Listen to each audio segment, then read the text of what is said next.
بسم اللہ الرحمن الرحیم۔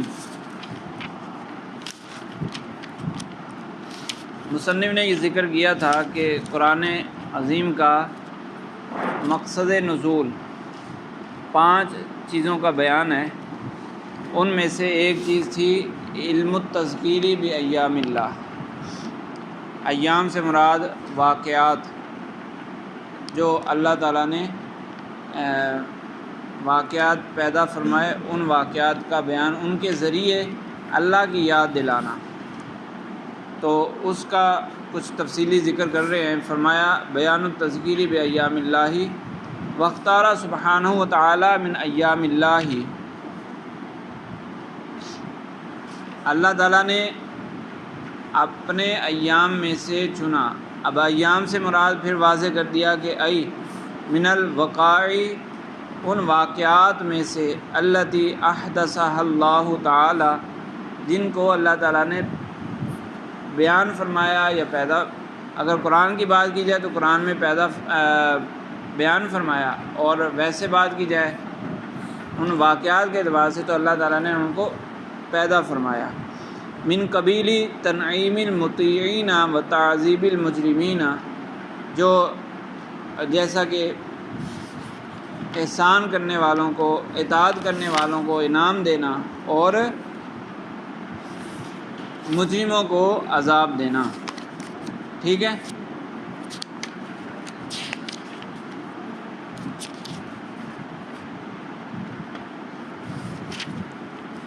اچھا جی۔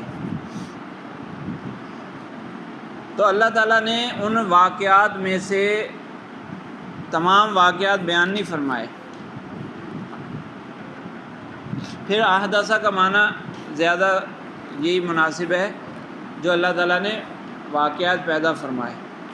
تو قرآن پاک میں تمام واقعات کو بیان نہیں کیا گیا۔ ابتدائے کائنات سے لے کر قرآن پاک کے نزول تک بہت سارے واقعات ہوئے، تو قرآن پاک میں ان سب کو بیان نہیں کیا گیا۔ ان میں سے کچھ چیزیں بیان ہوئیں، اور کچھ چیزیں کون سی بیان ہوئیں؟ صرف وہ چیزیں جو عرب کی سماعت کے مطابق تھیں، عرب جو آپس میں ایک دوسرے سے تذکرہ کرتے رہتے تھے، جو ان کے لیے مانوسہ چیزیں تھیں، وہی چیزیں اللہ تعالیٰ نے قرآن پاک میں ذکر فرمائیں۔ اور وہ قصے جن کی خبر عرب تک پہلے نہیں پہنچی تھی، وہ چیزیں اللہ تعالیٰ نے قرآن پاک میں بیان نہیں فرمائیں۔ تو فرماتے ہیں وَاخْتَارَ سُبْحَانَهُ وَتَعَالَى مِنْ أَيَّامِ اللَّهِ مَا قَرَأَ أَسْمَاءَهُمْ مِنْ قَبْلُ، وہ چیزیں جن چیزوں نے یا جن واقعات نے ان کی سماعت کے دروازے کھٹکھٹائے، اللہ تعالیٰ نے قرآن پاک میں انہی کو ذکر کیا۔ یعنی جو انہوں نے پہلے اجمالاً یا تفصیلاً کچھ باتیں سنی ہوئی تھیں، انہی کو قرآن میں ذکر کیا گیا۔ اب ظاہر سی بات ہے، پہلے زمانے میں وہ ذرائع مواصلات تو تھے نہیں کہ دنیا کے ہر کونے کی خبر دوسرے تمام اطراف تک پہنچ جائے، ایسا تو نہیں تھا۔ تو جو خبریں ان کے آباء و اجداد سے منتقل ہوئیں یا جن سے ان کا میل جول تھا، ان کی خبریں ان تک پہنچ جاتی تھیں، لیکن جو دیگر اطراف عالم ہیں وہاں کی خبریں تو ان تک نہیں پہنچتی تھیں۔ تو وہ خبریں اگر ذکر کی جاتی تو ان کو یقین نہ آتا، اس لیے وہی خبریں ذکر کی گئیں جو پہلے سے ان کے درمیان رائج تھیں۔ ما قرأ اسماءهم من قبل، جو قصے انہوں نے پہلے سنے ہوئے تھے، ان قصوں کو اللہ تعالیٰ نے قرآن پاک میں بیان فرمایا۔ وَكَانُوا قَدْ سَمِعُوا عَنْهُ بِالْإِجْمَالِ، انہوں نے اس کو پہلے اجمالاً سنا تھا۔ وہ کون سے قصے ہیں؟ مثل قصص قوم نوح و عاد و ثمود، حضرت نوح علیہ السلام کی قوم، حضرت عاد علیہ السلام کی قوم، قوم ثمود، التی تتلقاها العرب ابن عن جد، یہ وہ سارے قصے ہیں جو عرب نے اپنے آباء و اجداد سے پے در پہ سنے، یعنی والد نے اپنے اولاد کو بتایا، پھر اس نے آگے اپنی اگلی نسل کو بتایا، تو ایک نسل سے دوسری نسل تک منتقل ہوتے رہے، سینہ در سینہ یہ روایات منتقل ہوتی رہیں، وہی روایات اللہ تعالیٰ نے قرآن پاک میں ذکر فرمائی۔ تو یہ جو قصے ہیں یہ عرب کے آباء و اجداد میں ہی واقع ہوئے تھے، اور کچھ قصے وہ ہیں جو عرب میں واقع نہیں ہوئے، غیر عرب میں واقع ہوئے لیکن عرب تک اس کی خبر بھی پہنچی، جیسے کہ مثل قصص ابراہیم و قصص انبیاء بنی اسرائیل، حضرت ابراہیم علیہ السلام اور دیگر بنی اسرائیل کے انبیاء، ان تمام کے قصے یہ سارے عربی نہیں تھے، یہ عربی نہیں تھے لیکن ان کے قصے عرب تک پہنچے۔ کیسے؟ التی الفتحہ اسماؤں، یہ وہ سارے قصے ہیں کہ ان کے کان، ان کی سماعتیں مانوس ہیں ان قصوں سے، کیوں؟ لطولی اختلاط العربی مال یہودی، کیونکہ ہیں تو یہ دیگر اقوام، عرب نہیں ہیں، غیر عرب لوگ ہیں، لیکن لمبے عرصے سے یہودی عربوں کے ساتھ مل کر رہنے لگے تھے۔ مدینہ میں یہودی آباد تھے، مدینہ مکہ کے قریب تھا، اور آپس میں ان کا لین دین ہوتا تھا۔ اسی طرح مکہ سے قافلے دیگر علاقوں میں جاتے تھے، جن علاقوں میں وہاں بھی یہود پائے جاتے تھے، تو یہود کا عرب کے ساتھ، یہود عرب نہیں ہیں، یعنی آباء و اجداد کے اعتبار سے یہود عرب نہیں ہیں، یہ بنی اسرائیل وہ یہودی ہیں نا، ان کی زبان سریانی زبان ہے، عبرانی زبان ہے، تو بعد والے لوگ اگرچہ عربی بھی بولنے لگے وہ عربوں کے ساتھ رہنے کی وجہ سے، تو اصلاً یہ عربی نہیں ہے، تو ان کے قصے عربوں تک کیسے پہنچے؟ وہ اسی لیے کہ یہ مل جل کر رہتے تھے، تو ظاہر سی بات جب مل جل کر کوئی رہتا ہے تو وہ ایک دوسرے کو اپنی باتیں بتاتے رہتے ہیں۔ وَلَمْ يَذْكُرِ الْقِصَصَ الْغَرِيبَةَ غَيْرِ الْمَأْلُوفَةِ لِلْعَرَبِ، تو وہ قصے جو عرب کے ہاں مانوس نہیں تھے، عرب کے ہاں رائج نہیں تھے، وہ اللہ تعالیٰ نے ذکر نہیں فرمائے۔ وہ کون سے ہیں؟ جیسے یہ بر صغیر کا علاقہ ہے، یا وہ امریکہ کا علاقہ لے لیں، بر اعظم امریکہ کا علاقہ، تو ان علاقوں میں عرب کا آنا جانا نہیں تھا، تعلق نہیں تھا، ذرائع مواصلات اور تو کچھ تھے ہی نہیں۔ اس دور میں یہی تھا کہ قافلے ایک علاقے سے دوسرے علاقے میں سفر کریں اور وہاں کے حالات معلوم کر کے واپس اپنے علاقے میں جا کر سنائیں، اس کے علاوہ تو کوئی ذرائع نہیں تھے نا۔ اب تو یہ ہے کہ جو دوسرے علاقے میں نہیں بھی پہنچا تو وہ وہاں دوسرے طریقوں سے مواصلاتی ذرائع سے پہنچ سکتا ہے، وہاں کی خبریں معلوم کر سکتا ہے، وہاں رابطے کر سکتا ہے۔ تو اس دور میں تجارت بس مخصوص علاقوں کی طرف ہوتی تھی، عرب والے یا شام میں جاتے تھے، شام کے علاقوں میں تجارت، یمن کے علاقوں میں تجارت، اس طرح مختلف جو قریب کے علاقے تھے وہیں تجارت کے لیے جاتے تھے۔ یہ دور کے علاقے ہیں، وہاں ان کا آنا جانا نہیں تھا، لہذا یہاں کی خبریں چونکہ ان تک پہلے نہیں پہنچی تھیں تو قرآن میں بھی ان کو ذکر نہیں کیا گیا۔ ولا اخبار مجازات الفارسی والہنود، فارسی لوگ یعنی ایران والے لوگ اور ہندو یہ بر صغیر کے لوگ، ان کی خبریں قرآن پاک میں ذکر نہیں ہے کیونکہ عرب اس سے مانوس نہیں تھے، تو اگر ان خبروں کو ذکر کیا جاتا تو ان کو اس بات پر یقین نہ آتا۔ جب مقصد تھا اللہ تعالیٰ نے جو یہ قصے ذکر کیے ہیں نا قرآن میں، اس کا مقصد کیا ہے؟ تذکیر، نصیحت دینا، تاکہ وہ سیدھے راستے پر چل پڑے۔ تو اگر وہ قصے کو قبول ہی نہیں کریں گے تو نصیحت کہاں سے لیں گے؟ پہلے ہوتا ہے اس بات کو درست ماننا، پھر اس کے اندر سے نصیحت کو قبول کرنا۔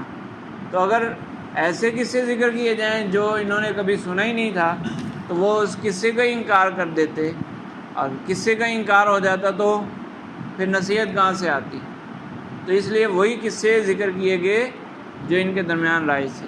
ذکر من القصص یا ذکر من القصص ما هو الغرض منها، بہرحال جو قصے ذکر کیے گئے اس سے کیا غرض تھی؟ جی ہنود، ہندو جو قصے ذکر کیے گئے، اس سے غرض کیا ہے؟ کیا قصہ بیان کرنا مقصود ہے یا کچھ اور ہے؟ فرماتے ہیں منتزہ سبحانہ و تعالی من القصص المشہورۃ جمعاً، اللہ تعالیٰ نے جو قصے قرآن پاک میں ذکر فرمائے ہیں ان قصوں سے مقصود پورا واقعہ بیان کرنا وہ نہیں ہے، بلکہ اللہ تعالیٰ نے ہر قصے سے ایک مجموعہ اخذ کیا۔ جمع کا مطلب خلاصہ کہہ لیں، مقصودی چیز ایک وہاں اس سے منتزع کی۔ تنفع فی التذکیر والموعظۃ، یعنی ایک ایسا خلاصہ نکالا گیا قصے میں سے جو نصیحت کرنے میں، یاد دلانے میں، اللہ کی یاد دلانے میں مفید ہو، آخرت کی یاد دلانے میں مفید ہو، بس اتنا حصہ یہ مقصود ہے۔ وَلَمْ يَسْرُدِ الْقِصَصَ بِتَمَامِهَا مَعَ جَمِيعِ خُصُوصِيَاتِهَا، اللہ تعالیٰ نے قصوں کو مکمل تفصیلات کے ساتھ بیان نہیں کیا، جیسے یہ تاریخ دان ہوتے ہیں نا، تاریخ کی کتابیں ہوتی ہیں، بعض کتابیں پھر کہانی کی شکل میں لکھی جاتی ہیں، تو اس میں پھر لمبا قصے کو اتنا لمبا کیا جاتا ہے کہ فلاں اس طرح گھر سے نکلا، یہ کپڑے پہنے ہوئے تھے، اس نے اس طرح پاؤں رکھا، گھوڑے کی رکاب میں اس طرح پاؤں رکھا، جمپ مار کے سوار ہوا، یوں تلوار نکالی، تو وہ ایسے بیان کیا جاتا ہے جیسے یہ لکھنے والا اس کے ساتھ ساتھ کیمرہ لے کے چل رہا تھا، یا کاغذ قلم لے کے چل رہا تھا اور ساری چیزیں نوٹ کر رہا تھا۔ تو جب اس طرح قصہ بیان کیا جاتا ہے تفصیلات کے ساتھ، تو مقصود صرف یہی ہوتا ہے کہ لوگ اس کتاب کو پڑھ لیں۔ تو قرآن پاک میں مقصود یہ تو نہیں تھا کہ ایک کہانی سنا دی جائے، یہ مقصود نہیں تھا، مقصود صرف یہ تھا تذکیر، نصیحت۔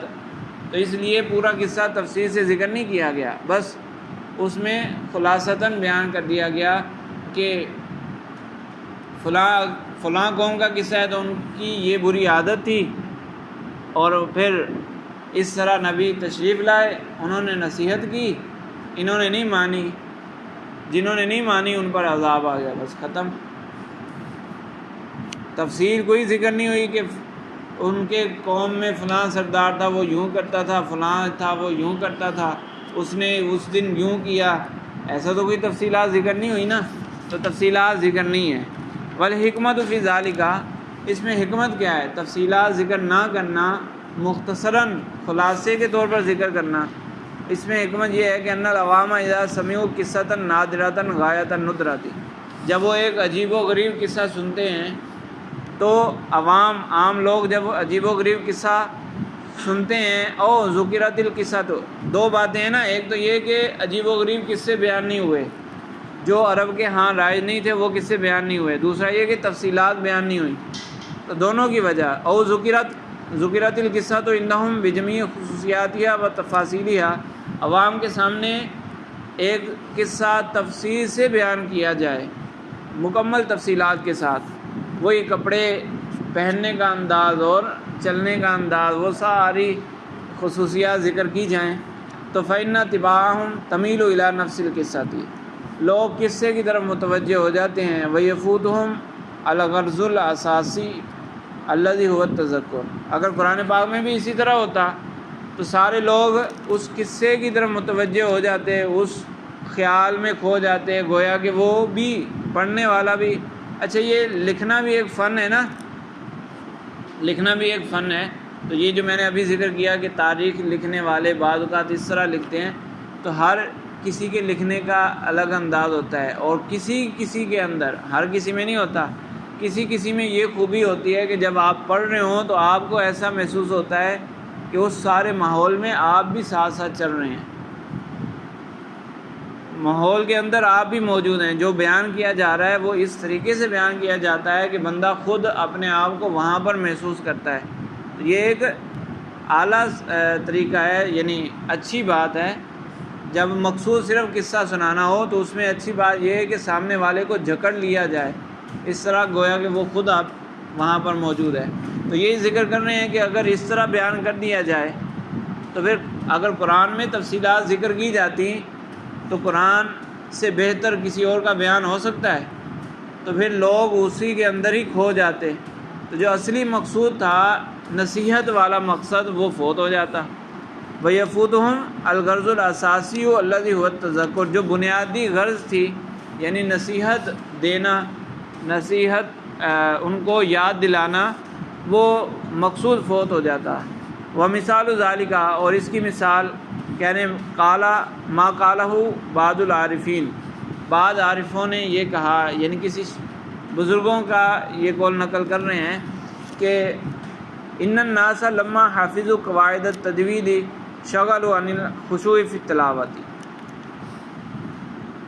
عارف سے کسی عارف سے سوال ہوا کہ لوگ اب خشوع خضوع میں نہیں، یعنی ان کو خشوع خضوع حاصل نہیں ہوتا تلاوت میں، تو انہوں نے کہا کہ جب سے لوگ تجوید کے قواعد میں مشغول ہو گئے ہیں، بہت زیادہ تجوید میں پڑھ گئے ہیں، تو اب خشوع ختم ہو گیا کہ جب ساری توجہ عین اور حا نکالنے میں لگے گی تو پھر خشوع کہاں سے حاصل ہوگا؟ ساری توجہ اسی طرف ہو جائے گی، قواعد کی طرف توجہ ہو جائے گی تو خشوع ختم ہو جائے گا۔ لیکن اس کا یہ مطلب نہیں ہے کہ تجوید کا لحاظ نہیں رکھنا، تجوید کا لحاظ بھی ہے۔ ان کے کہنے کا مقصد ہے جب بہت زیادہ اس میں ڈوب جائیں تو پھر خشوع نہیں ملے گا۔ اس کی رعایت جتنی رعایت ضروری ہے اتنی تو ضروری ہے، اس کے بغیر تو پھر معنی ہی تبدیل ہو جائے گا نا۔ جتنا کرنا ہے اتنا تو کرنا ہے، لیکن بہت زیادہ اس میں پڑ جانا پھر خشوع کو فوت کر دے گا۔ اور اسی طرح ولما بدا المفسرون یتکلمون فی الوجوہ البعیدۃ فی التفسیر اصبح علم التفسیر نادرا کالمعدوم۔ فرماتے ہیں کہ مفسرین کی بات کی جائے تو تفسیر کرنے والے جب تفسیر کرتے ہوئے عجیب و غریب باتوں کی طرف نکل گئے تو جو اصلی مقصود تھا علم تفسیر سے وہ فوت ہو گیا، اب گویا کہ علم تفسیر ختم ہی ہو گیا۔ تو اس لیے یہ ایک مثال ذکر کی ہے کہ جو مقصود ہوتا ہے جب اس کو مد نظر نہ رکھا جائے، غیر مقصودی اشیاء کی طرف زیادہ توجہ دی جائے تو مقصود فوت ہو جاتا ہے۔ تو قرآن میں قصوں سے مقصود تذکر، نصیحت تھی، اس لیے تفسیر ذکر نہیں کی گئی۔ القصص المتکررۃ فی القرآن، قرآن میں جو کثرت سے قصے ذکر ہوئے ہیں وہ کون سے ہیں؟ ومما تکرر من القصص فی القرآن العظیم، جو قصے تکرار سے ذکر ہوئے قرآن پاک میں، وہ قصہ تو خلق آدم من الطین، حضرت آدم علیہ السلام کا مٹی سے بنایا جانا، وسجود الملائکۃ لہ، اور فرشتوں کا حضرت آدم علیہ السلام کو سجدہ کرنا، کئی جگہ اس کا ذکر ہے۔ واستکبار الشیطان عنہ، شیطان کا سجدہ کرنے سے انکار کرنا، اپنے آپ کو بڑا سمجھنا۔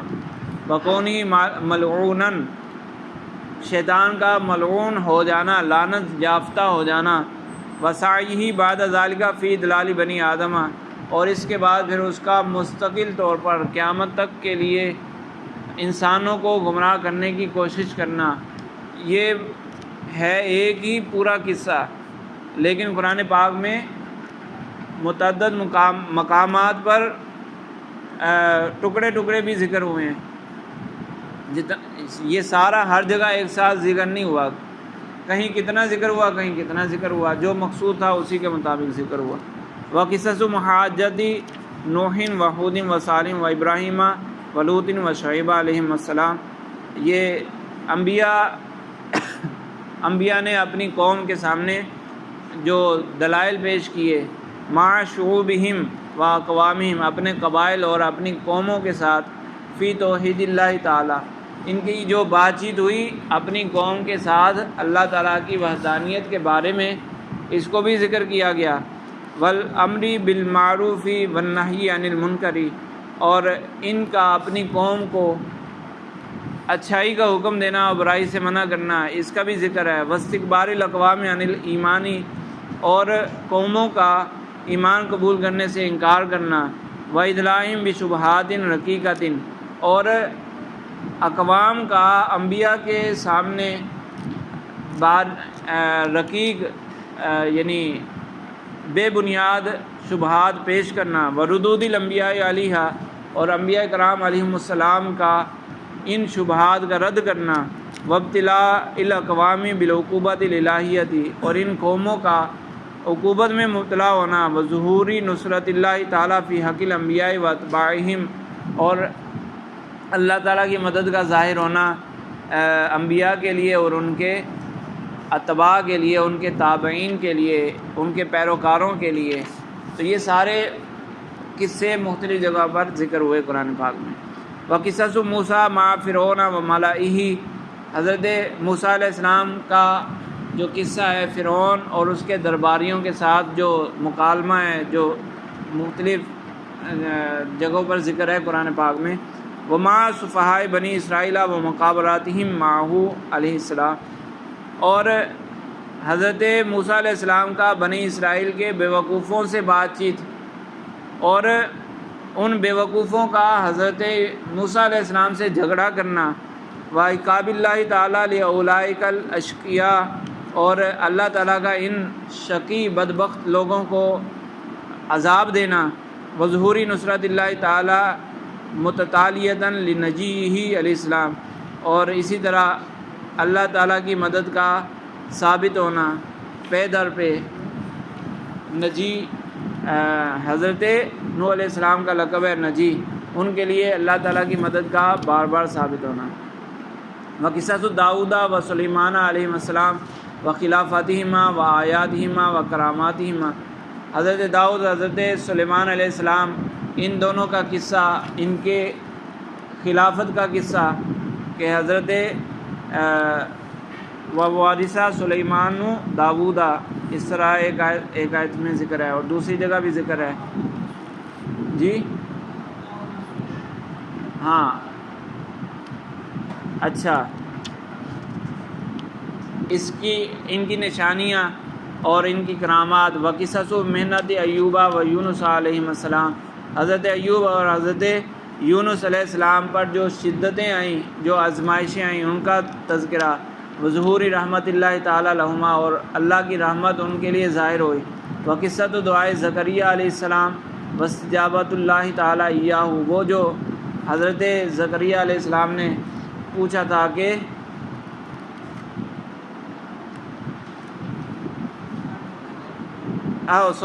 یہ حضرت زکریہ علیہ السلام نے دعا کی تھی نا اولاد کے لیے، حضرت یحییٰ علیہ السلام کے لیے، تو اللہ تعالیٰ نے ان کی دعا کو قبول کیا۔ وقصص سیدنا عیسیٰ العجیبۃ من ولادتہ من غیر اب، اور حضرت عیسیٰ علیہ السلام کی ولادت کا قصہ بغیر والد کے۔ وتکلمہ فی المہدی، آپ کا بچپن میں وہ پنگوڑے میں جھولے میں کلام کرنا۔ وظہور الخوارق علی یدہ، اور خوارق کا جو جاری عادت کے خلاف عجیب و غریب باتوں کا آپ کے ہاتھ پر ظہور، یعنی مردوں کو زندہ کرنا وغیرہ۔ فذکرت ہذہ القصص فی القرآن العظیم باسالیب متنوعۃ، یہ سارے وہ قصے ہیں جو کثرت سے ذکر ہوئے ہیں، ایک ہی قصہ کئی بار ذکر ہوا ہے۔ تو کہنے قرآن عظیم میں مختلف اسلوب، مختلف انداز بیان سے اس کو ذکر کیا گیا، من الایجاز والاطناب، کہیں مختصر ہے، کہیں تفصیل ہے، کچھ تفصیل ہے، کہیں ایک آیت میں ذکر ہے، کہیں 4 آیتوں میں ذکر ہے، کہیں اس سے زیادہ۔ مثال کے طور پر ذکر کر رہا ہوں، یعنی ایسی ہی تعداد ذکر کر رہا ہوں کہ کہیں بالکل مختصر ہے، کہیں کچھ تفصیلات ہیں۔ حسب مقتدل اسالیب المرئیۃ فی الصور، جو صورت میں ایک صورت میں اسلوب کلام چل رہا ہے اسی کے مطابق وہاں کلام کیا گیا۔ ایک صورت میں اگر مختلف انبیاء کے قصے چل رہے ہیں تو اسی کے مطابق ان قصوں میں سے بھی کچھ ذکر کیے گئے، کہیں بالکل اختصار کے ساتھ مقصود تھا تو وہاں اختصار کے ساتھ ذکر کیا گیا۔ تو بہرحال یہ وہ قصے ہیں جو کثرت سے ذکر ہیں، تکرار کے ساتھ ذکر ہیں، ٹھیک ہے۔ اس کے بعد کچھ وہ قصے ہیں جو 1 یا 2 مرتبہ ذکر ہیں۔